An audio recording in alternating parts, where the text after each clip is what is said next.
नाजरीन, वाकया कुछ इस तरह है कि वजदी मोड़ के एक बुजुर्ग जब अपने घर पहुंचा अपने काम से शाम के वक्त, तो घर पर कोहराम देखा, घर पर खवातीन की आहो पुकार देखी और उसने मालूम किया कि खैरियत तो है, और उसे बताया गया कि हमारा बच्चा वापस नहीं आया। तो ये वाकया कुछ इस तरह है कि वो बुजुर्ग शाम के वक्त जब अपने घर पहुंचा तो उसे बताया गया कि आपका बेटा घर नहीं आया। तो वो मालूम करने के लिए अपने गांव और उसके बाद अपने मोहल्ले में गया।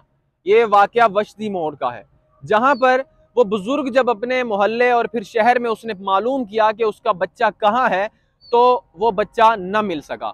तो जब उसने घर दोबारा पूछा कि बच्चा कब से गायब है, तो उसे बताया गया कि जब धमाका हुआ वो धमाके से पहले का घर पर नहीं था, वो धमाका होने से पहले ही घर से जा चुका था।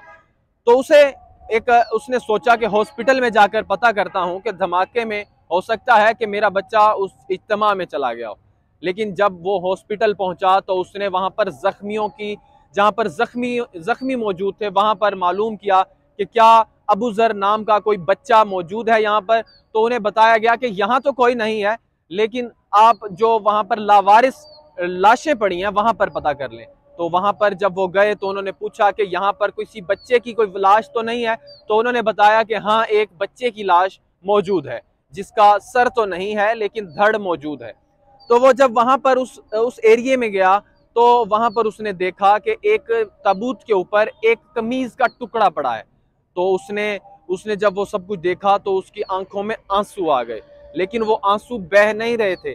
उसने खुदा से दुआ की, या अल्लाह, जो कुछ मैं देखने जा रहा हूं वो मेरी सोच के बिल्कुल बरअक्स हो। तो वो जब कमीज के पास पहुंचा, उसने कमीज उठाई, क्योंकि वहां पर उस डेड बॉडी का सर नहीं था। तो उसने वहां पर जब वो कमीज उठाई और कमीज उठाकर घर गया तो उसने घर अपनी बेटियों से पूछा कि क्या ये कमीज अबू जर की है।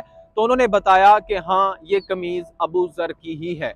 तो ये वाकया इस तरह रूनुमा हुआ। वो अबू जर जो बच्चा है वो मदरसे में पढ़ने जाता था और फिर शाम के वक्त अपने बाप के साथ चिप्स और पकौड़ों की जो रेडी जो लगाता था उसका बाप, उसके साथ वहां पर आकर उनका हाथ बटाता था।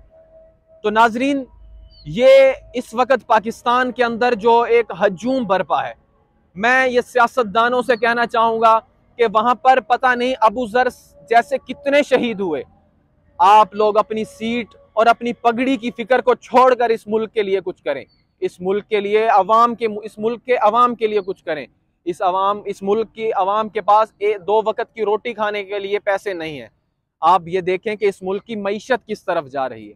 इस मुल्क के अंदर सफेद पोश लोगों का क्या हाल है, जो लोग लोगों के सामने हाथ नहीं फैला सकते, उनका क्या हाल है। खुदारा, ये अपनी जो कुर्सी की आप लोगों को हवस पड़ी है, इसको खुदा के लिए इस वक्त इसको छोड़ दीजिए और इस मुल्क के जो अवाम है उनका कुछ कर लीजिए।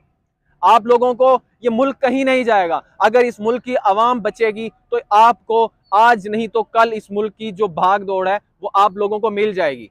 लेकिन इस अवाम के लिए कुछ करें। अवाम का जो इस वक्त हाल है, मुझे नहीं लगता कि आपको अवाम की कोई सरोकार है। अवाम के ऊपर जो इस वक्त हालात गुजर रहे हैं, आपको उनसे कुछ फर्क पड़ता है। आपको सिर्फ ये है कि इमरान खान कुछ ना कर ले, या इमरान खान को ये है कि दूसरी जमातें सीट ना हासिल कर लें। लेकिन खुदा के लिए इस मुल्क के लिए सोचें, इस मुल्क की अवाम के लिए सोचें, इस मुल्क की मईशत के लिए सोचें, और यहाँ पर नौजवानों के लिए कुछ ऐसा कर जाएं ताकि उनको 16 साल की डिग्री करने के बाद, 16 साल की तालीम हासिल करने के बाद दर बदर की ठोकरें न खाना पड़े।